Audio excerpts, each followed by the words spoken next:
Thank you. I would like to start by saying that there is absolutely no academic background whatsoever to what I'm talking about. What I'm talking about is the journeys and the questions that I've been asking myself as I've gone round the world 59 times or round the sun 59 times. What is that area? What is that we have? What is that we can achieve? Where can we travel? And it's a question of territory. And I was just thinking, what is your territory? Is it your world? Is it what you own? Is it who you are? Is it where you belong? But what I'd like to talk about is the belief I think we need to go in search of our territory. And that is about curiosity, passion, and courage. And I'd like to say how I learnt this was once there was a happy little boy in Africa. I used to keep pet scorpions. And then, in the way of the English child, I got sent off to boarding school in England. But I was exceptionally lucky there, because I had a housemaster who, after a couple of years, said to me, "Anthony, let's get one thing absolutely stupid. Sorry, let's get one thing absolutely clear. You are far, far too stupid to go to university." So I thought, wow, freedom. You know, what could I do? But how could I impress the ladies? So I decided that maybe I could become a bullfighter. And you can see there is my head and there is my foot. So I thought bullfighting is possibly not for me. But what it did do, though, was to give me this desire to step out, whether wandering into the Taklamakan Desert in China, and thinking to myself, where could my shadows fall? Where could we take our shadows? Where would we have our camel train? Where do we want to go in life? What do we want to achieve? And how can we get there? And when someone says, come and climb a high mountain out in Western China, Mustagara, 7,000 meters, I said, of course, but I knew nothing about mountains. But occasionally on that journey, you think, aren't we lost? Why are we trying to do something that is so exciting and so ridiculous? And I realized on these journeys that probably attitude and trust and the philosophy of I will not complain were more important than skills. Because I think it is that passion that we bring with us that is far more important. Now, I didn't discover this going on some great idea. It was because actually I was living in Tokyo, and I went on this journey across Papua New Guinea. And on this journey, I saw there were villages. And we had 24 bottles of wine and no food. And it's true. There was my wife, my best man, and this is Philip. Now, Philip is the complainer. We won't get there. I'm scared. I'm lost.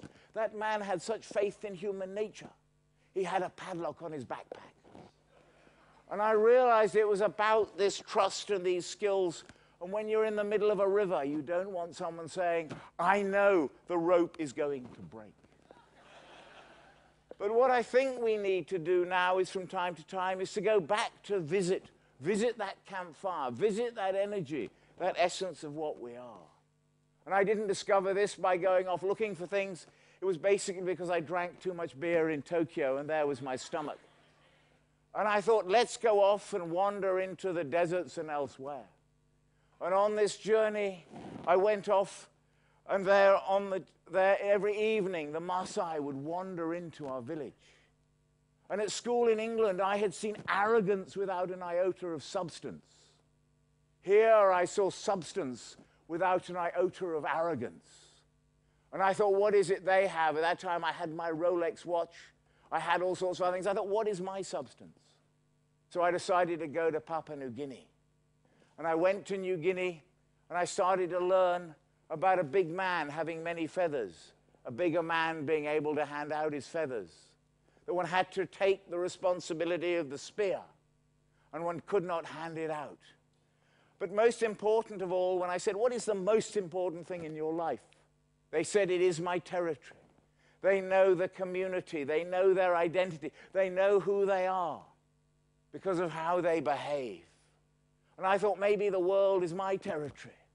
So the first time I went hitchhiking in China, I fell out of a woman's balcony.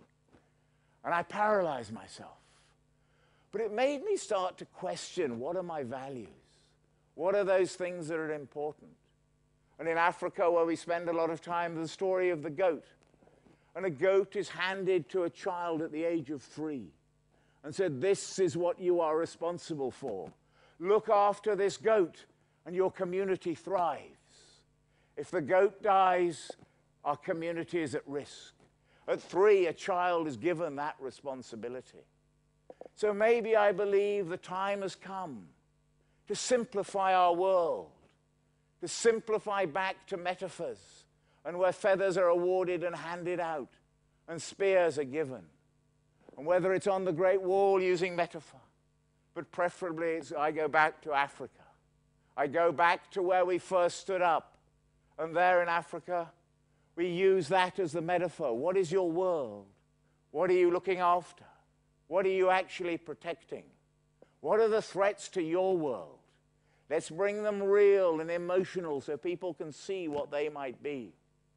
And it's wonderful taking people to relearn. I can talk about it forever, but it's about actually guiding people there to look at what is their world, that clarity of what are people looking after. Do we know our skills? Do we know what we want to do for people? That was a map drawn by a chairman of an organization. We're heading for paradise. And then you drop one level down in the organization, and you see the bullshit bridge and the fantasy application. Wouldn't it be great to go back to a world which is Eric Kasana? I was staying in his mud hut in Africa, and he spoke very good English. I said, you know, you've got to come to England, help us with his wisdom. And there he is in England teaching.